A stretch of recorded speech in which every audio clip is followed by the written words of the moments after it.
ساری چیزوں سے پاک ہے، وہ ایسے اسباب کو مہیا فرماتا ہے کہ جن اسباب کی وجہ سے سمجھ آ جاتی ہے کہ یہ پکڑ اللہ تعالیٰ کی طرف سے ہے، اور کچھ ایسی چیزیں ہوتی ہیں جن کو بالکل واضح کر دیا جاتا ہے، اور ان چیزوں کے پیچھے کچھ نہ کچھ مخفی اسباب ہوتے ہیں۔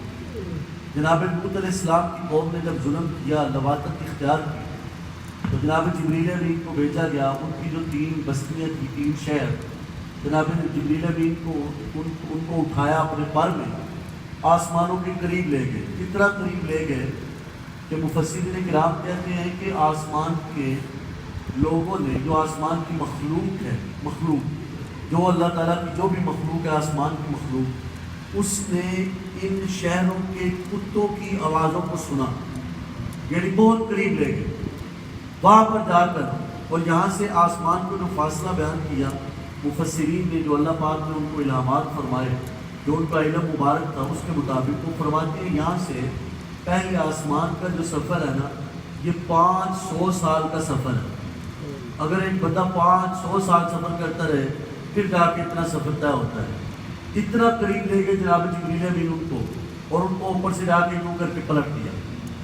یعنی وہ جو قوم لوط تھی، لواطت والے لوگ جو مردوں کے ساتھ بدکاری کرتے تھے، بالخصوص مرد نوخیز بچے، یعنی امرت بچے جن کی داڑھی نہیں ہوتی، ان کے ساتھ بدکاری کرتے تھے، تو اللہ تعالیٰ نے ان کو سزا دی۔ جناب جبریل امین نے ان کو اٹھایا اور اوپر سے جا کے پلٹ دیا۔ یہ بات صاف نہیں ہے کہ یہ پکڑ اللہ کی طرف سے ہے۔ کچھ چیزیں ہوتی ہیں جن کا سبب مخفی ہوتا ہے، پکڑ اللہ تعالیٰ کی طرف سے ہی ہوتی ہے، لیکن ان کے اسباب جو ہیں وہ مخفی رکھے جاتے ہیں۔ جیسے وہ حکم دیا گیا، فرمایا آپس میں ایک دوسرے کو قتل کرو۔ موسیٰ علیہ السلام کی قوم نے جب بچڑے کو اپنا معبود بنایا نا، ایک گاں کا بچہ، اس کے پیچھے ایک پوری تفصیل ہے کہ وہ سامنے جادوگر نے ان کے زیورات اکٹھے کیے، زیورات اکٹھے کرنے کے بعد اس کے اندر جناب جبریل امین کے گھوڑے کے جو سوم تھے، نیچے لگنے والا پاؤں، اس کی جگہ سے اس نے مٹی اٹھائی تھی، وہ اس سونے والے بچڑے کو ماری، تو اس کے اندر روح آ گئی۔ اس نے کہا یہ تمہارا خدا ہے۔ تو موسیٰ علیہ السلام کی قوم نے اس کو پوچھنا شروع کیا۔ اب جناب موسیٰ علیہ السلام کو ایک دور پر تشریف لے گئے تھے، واپس پلٹے، حالات دیکھے ان کے، تو آپ نے ناراضگی کا اظہار فرمایا۔ اللہ کی بارگاہ میں اس کی، یا اللہ میری قوم کو معاف کر دے، امت کو۔ اللہ پاک نے ارشاد فرمایا کہ ان کی معافی ہو سکتی ہے، لیکن تب جب یہ لوگ آپس میں ایک دوسرے کو قتل کریں۔ اس کی کیفیت یہ بیان کی گئی، اندھیرا چھا گیا اور ان کو ایک جگہ کے اوپر اکٹھا ہونا پڑا، اور انہوں نے ایک دوسرے کو قتل کیا۔ کوئی پتہ نہیں چل رہا کس کو کون قتل کر رہا ہے۔ پھر ان کی توبہ قبول ہوئی۔ یہ پارہ 1 سورہ بقرہ کے، یعنی پہلے جو آج نصف ہے نا، پہلے ربع کے بعد یہ واقعہ میں نے تفصیل کے ساتھ موجود ہے۔ یہ اب انہوں نے کیا آپس میں ایک دوسرے کو قتل، لیکن ہے یہ بھی اللہ کی پکڑ۔ کچھ چیزیں ہوتی ہیں جن کا سبب مخفی ہوتا ہے۔ یہ جو بے ایمان قسم کے لوگ تھے جنہوں نے امام علی مقام سیدنا امام حسین رضی اللہ تعالیٰ عنہ ان کے رفقاء کو میدان کربلا کے اندر بے دردی کے ساتھ شہید کیا، اور ان کے ننھے بچوں کو بھی نہ چھوڑا، اور عورتوں کو بھی اذیت پہنچائی، وہ جو بیان کیا جاتا ہے نا بڑا چڑھا کر، وہ غلط ہے۔ ایسا نہیں ممکن، اللہ تعالیٰ کی یہ بات گوارا نہیں ہے۔ جیسے یہ لوگ بیعت بھی کرتے ہوئے کہتے ہیں جی وہ چادریں کھینچی گئی، معاذ اللہ ثم معاذ اللہ، وہ بڑے آگے تک الفاظ بول جاتے ہیں۔ ہم ایسا تصور بھی نہیں کر سکتے۔ خاندان رسول کی عورتیں ہوں اور ان کے ساتھ کوئی بندہ ہاتھ ان کی طرف بڑھائے، رب کو یہ گوارا نہیں ہے۔ کل بھی، پرسوں بھی میں نے مسئلہ ذکر کیا تھا، کل بھی اشارتاً ذکر کیا تھا کہ جو نبی کی بیوی ہے نا، نبی کی بیوی، وہ کافرہ ہو سکتی ہے لیکن بدکار نہیں ہو سکتی۔ خاندان رسول کی طرف کسی کا ہاتھ کیسے بڑھے، یہ سمجھ میں نہیں آتی بات۔ وہ لوگ بے ادبی کرتے ہیں جو ان چیزوں کو بڑا چڑھا کر ذکر کرتے ہیں۔ ہاں البتہ یہ ضرور ہے کہ ظالموں نے ظلم کی انتہا کر دی میدان کربلا کے اندر، اس میں کوئی شک نہیں۔ ظالموں نے ظلم کی انتہا کی، اور اس میں جو پیش افراد تھے ان میں سے ایک یزید تھا، ایک اس کا کوفے کا گورنر، کیپٹل کا گورنر ابن زیاد تھا، عبید اللہ ابن زیاد۔ پھر اس کے بعد ایک عمر بن سعد تھا، جو مرکزی لوگ تھے، صرف ان کے نام لینا چاہتا ہوں۔ پھر ان میں سے ایک جو تھا وہ خولی بن یزید تھا، ایک ان میں سے شمر بن جوشن تھا۔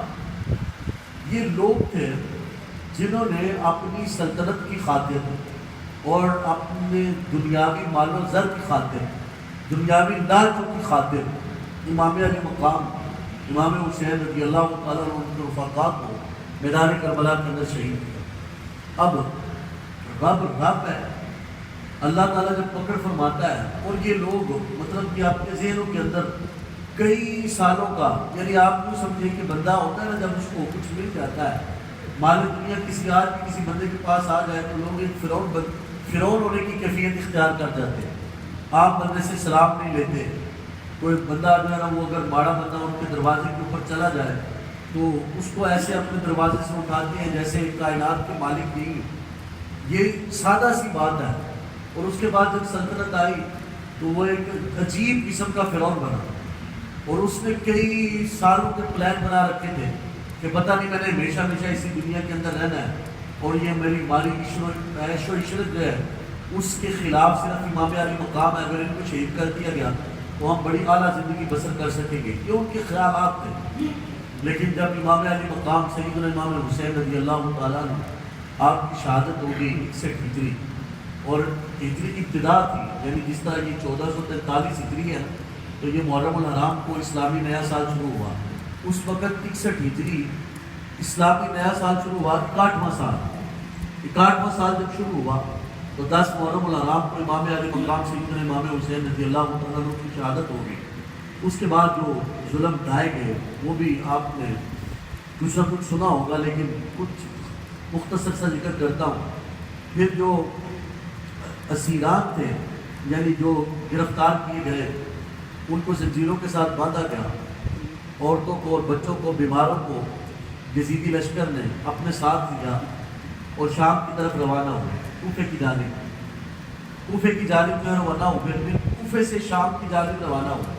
پہلے ابن زیاد کے پاس لے کر گئے، پھر ابن زیاد سے یزید کے پاس لے کر گئے، اور کوفے کے بازاروں کے اندر آپ کا سر مبارک وہ نیزے کی نوک کے اوپر چڑھا کر تو کوفے کے بازاروں کا چکر لگوایا گیا، یعنی ظلم کی انتہا کر دی ان لوگوں نے۔